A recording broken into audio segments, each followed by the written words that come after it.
नहीं, जो कांग्रेस के बारे में ये कहा जाता है कि ये देश की सबसे पुरानी पार्टी है, सबसे बड़ी पार्टी है और एक बहुत समय से वो मुहिम चलाने की कोशिश में है कि वो किसी तरीके से सारी दलों को एकजुट करे और खुद उसके पास ये सारी जो बागडोर है वो आ जाए।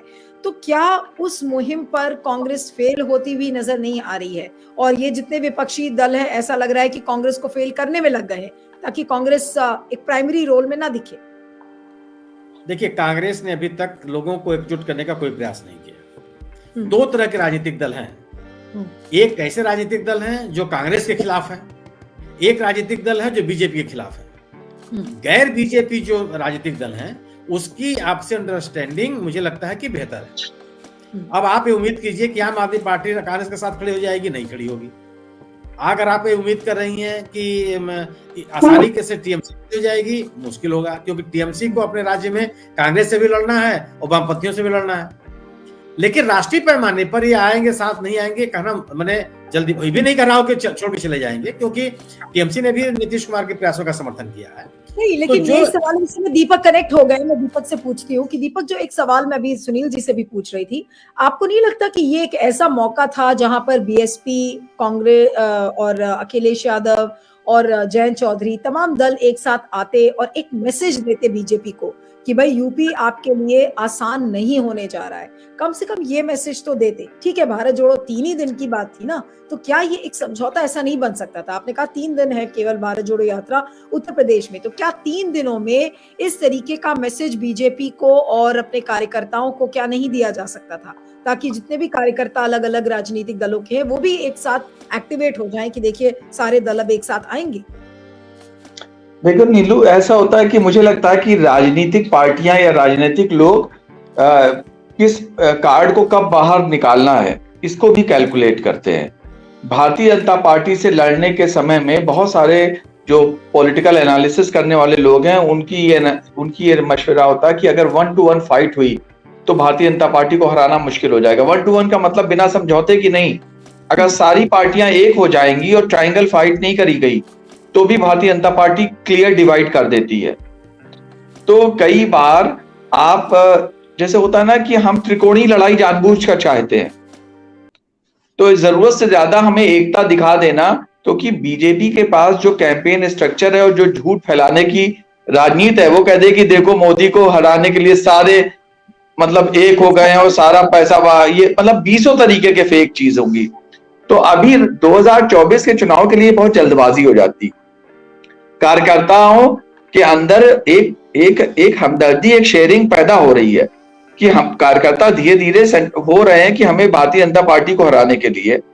दूसरी बात है, ये बिल्कुल तय बात है कि जब भारतीय जनता पार्टी को हराने के लिए 2019 के चुनाव में अखिलेश यादव ने सबसे दुर्विरोधी और सबसे असंभव माने जाने वाले गठजोड़ को मायावती के साथ किया था, वो इस बात का सीधा प्रमाण है कि हम पार्टियों को यह अंदाजा है कि बीजेपी को हराने के लिए हमें कितनी दूर तक अपने आप को लचीला बनाना पड़ेगा। और उसके बाद भी जब शिकस्त हुई तो ये और ज्यादा सोचने की बात हुई कि आखिर हम नई कौन सी रणनीतियां लेकर आए। जब हम बसपा और सपा जैसा मजबूत गठबंधन भी नहीं हरा पाया तो कहां पे चूक हो गई। तो 2024 का चुनाव और अखिलेश यादव या समाजवादी पार्टी, मैं सिर्फ उत्तर प्रदेश के संदर्भ में कह रहा हूं, महाराष्ट्र के संदर्भ में इसलिए नहीं कह रहा हूं क्योंकि वहां पे गठबंधन में कांग्रेस सरकार शामिल थी, यहां पे कांग्रेस शामिल नहीं थी इस समाजवादी पार्टी के साथ 22 के चुनाव में। लेकिन इसके बावजूद जो है अखिलेश यादव उनकी पार्टी के बड़े नेताओं पे, चर्चित नेताओं पर जिस तरीके से टारगेट करके हमले किए जा रहे हैं, उनके बिल्डिंग्स तोड़ी जा रही है, उनके पैसे वैसे जब्त किए जा रहे हैं, उनके चीज नुकसान पहुंचाया जा रहा है, तो ऐसे में बेवजह हम एक ऐसा मैसेज देने चले जाएं कि नहीं हम तो बिल्कुल, भाई विपक्षी दल वही है, 100 विधायकों के साथ वही खड़ा है, वही बोल रहे हैं, तो इसमें ये सर्टिफिकेट बीजेपी को देने की जरूरत नहीं है।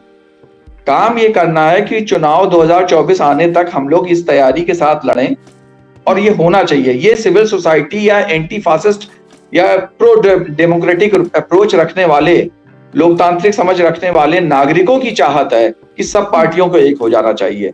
पर एक हो जाने का शेप क्या होगा? क्या बिल्कुल एक हो जाएंगे, क्या मोर्चा बना लेंगे, या एक ट्रायंगल फाइट क्रिएट करेंगे? ये चुनावी रणनीति है। और ये मुझे लगता है कि 23 खत्म होने के बाद शेप लेगी, इतनी जल्दी नहीं लेगी।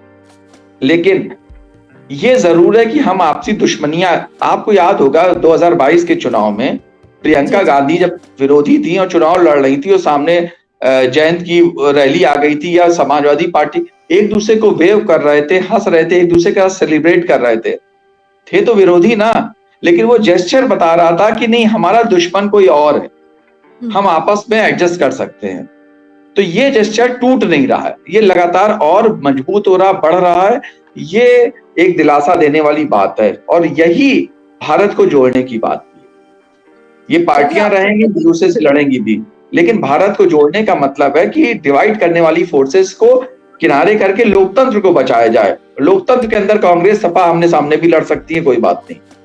चलिए अब देखना होगा कि ये कैसे सारी विपक्षी दल एकजुट होते हैं और जो फ्रंट बनता है उसका क्या स्वरूप होता है, क्या प्रारूप होता है। Thank you so much Sunil Shukla ji, Deepak Kapir, thank you for joining. और हमारा जो कार्यक्रम है एंगल 360, आप उसके साथ जुड़ेंगे 7:30 बजे। इस वीडियो को शेयर करिएगा, फीडबैक दीजिएगा। Thank you so much for joining.